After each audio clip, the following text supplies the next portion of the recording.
that's going to be fun. And to achieve that, we've definitely got to optimize what we've got over the remaining tracks. But Budapest showed that we've got a good car when we land it in the right place. Hi, and welcome to this Akkodis race debrief. My name's Jodi, and joining us today we have Shov answering your questions from the Hungarian Grand Prix. Shov, it's been great to see George get another podium and Kimi making his way up the pack to get into points. How are the team feeling now as we head on into the summer break? It was certainly a stronger weekend from a performance point of view. So it was good that we seem to have got to the bottom of some of the issues that have affected us at the recent races. It was much easier to work with the car as well. So the changes we were making, the car was responding well to it, and the drivers had a lot more confidence to attack the corners. So that was good. Great to see George on the podium, as you say. We could have done a bit more with Kimi though. If we could have qualified a bit better, the race pace that he had on Sunday could have seen him with a very, very strong result. So, as I said, the learning and the understanding is one of the things we're most pleased with. And you were talking about having confidence with the car there. We've reverted back to the old spec in terms of the rear suspension. Do we know what was fundamentally wrong with the Imola spec that we brought in? Well, if we make a new suspension, we're doing it to make the car go quicker. And clearly, there's something that wasn't right. There's areas that the drivers said the car was definitely better with that suspension. But when it came to stability in the fast corners, some of the corners where they're having to carry a lot of speed on entry, that they didn't have confidence to push the car like they would like to. So, as I said, we'd always try and make things that improve the pace of the car. This didn't, and a lot of the work that's going on now is to understand exactly what is it that has caused that problem. And it's not something that was dead obvious. Otherwise, we wouldn't have had the issue in the first place. But there'll be a lot of learning in there. Some of it will benefit us this year, but importantly, it'll benefit us for the future. And with this generation of car, we often hear the term a stable baseline. So is that something when we would revert back? Like, what does that mean in a simplified fashion? Well, in the most simple sense, when the car's behaving in a nice, stable way, it's quite easy to take a setup from one track, go to the next circuit, and know what you have to do in order to compensate the setup for different weather conditions or different track characteristics. The other thing that's always nice is if you finish with a car on a Friday and it's working well and you don't change anything, it still works well on a Saturday. Now, occasionally you can get cars where without doing anything, suddenly, if the wind changes a little bit, it changes all the handling characteristics. So what we're looking for there is just, a car that's easy for the engineers to understand, for the drivers to understand. It's predictable for the drivers, and its performance doesn't swing wildly with small changes in ambient. And is that something that we can carry through into the 2026 regulation changes for next year's car, or will it be starting from scratch almost? Well, the cars for 2026 are very, very different, but there will be a lot of elements, particularly around the learning on suspension, where we should be able to take lessons from this year into next year. So looking at Sunday's track action, we saw George do the two-stop strategy. Was the one-stop strategy ever considered for him? Well, it was certainly considered on Sunday morning because almost every race you have a plan A and a plan B. For the one-stop to work, we would have to have seen the degradation come down, which it did. But George was pushing reasonably hard in the first stint to stay on the back of Oscar and Charles, and in doing that, we were pretty much committing to a two-stop strategy.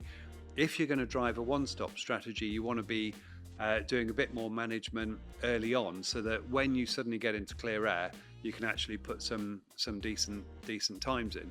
So, as I said, I think once the race had started relatively early, it was quite evident that with George we were going to commit to that two-stop. Did we expect to see George catch up with Charles as quickly and seemingly as easy as he did? Well, based on the first couple of stints, it looked like he was actually a little bit quicker. Now, it always helps if you've got clear air, but he looked pretty strong in those opening stints. The surprise for us was when he got into that third and final stint, the pace didn't seem to be there for him. So you could see that in the opening laps, that it was looking a bit off, and then it seemed to get worse and worse. So once we were, say, 5 or more laps into it, it was pretty evident that he was going to be the target. And it was a bit of a surprise how quickly we were able to catch and pass, but it was a nice surprise. And we saw Kimi put in a great effort, working his way up through the pack. How's he feeling now? Because he's had a little bit of a stint of being unlucky at races. So has it boosted his confidence? And what's he got to do now over the summer break in order to be ready to come back at it?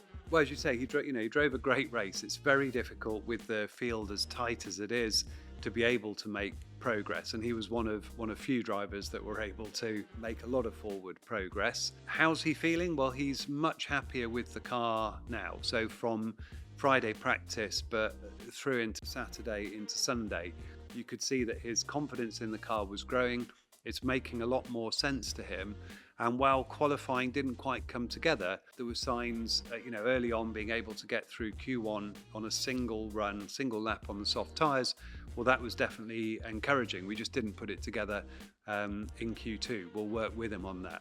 But I think that, the main thing for him is just he now feels he's got a car that he can trust, that he can keep learning and building on. He's looking forward to the remainder of the season, and we're hoping that having gone through a period of some difficult races that's almost entirely down to those changes that we made with the suspension, we can hopefully see some stronger races in the final half of the year. So could a different strategy have benefited Kimi in finishing higher? I think the strategy was about the best we could have done. What was interesting was with Kimi, we were still thinking it was going to be a two-stop race.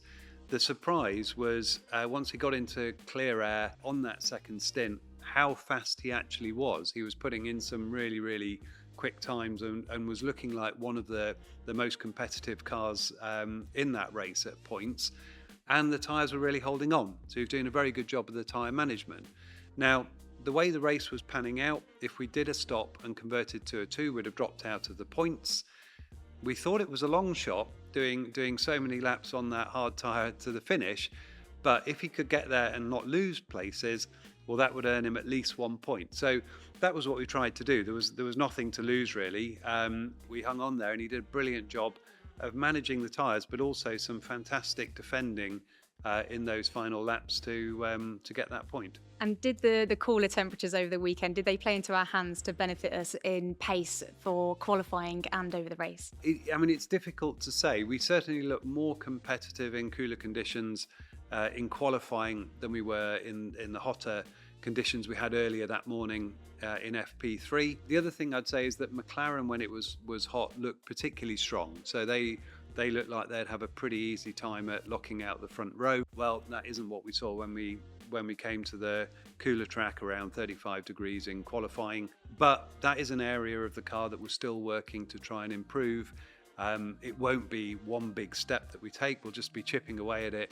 But hopefully we'll get to a point where we can be competitive in all conditions. So what are our expectations now as we're leading up to the final 10 races of the season after the summer break, and what are we hoping for? What is our main focus going to be? Well, there's a few things going on. We've got George looking in a pretty close battle with Max for P3 in the Drivers' Championship. With Kimi, we've seen some excellent race pace, and the focus with him will be making sure we can start him further up the grid, because if we do that, he will just be converting that to a lot of points on a Sunday. We're in a pretty tight battle for second in the Constructors' Championship. So Ferrari just a little bit ahead, Red Bull behind. So that's going to be fun. And to achieve that, we've definitely got to optimize what we've got over the remaining tracks. But Budapest showed that we've got a good car when we land it in the right place. And then hopefully there'll be an opportunity to build on our tally of race wins. So we had a great time in Montreal. There's other circuits that are a bit more like that coming up over the remaining 10 races, and hopefully we'll have a few more highlights.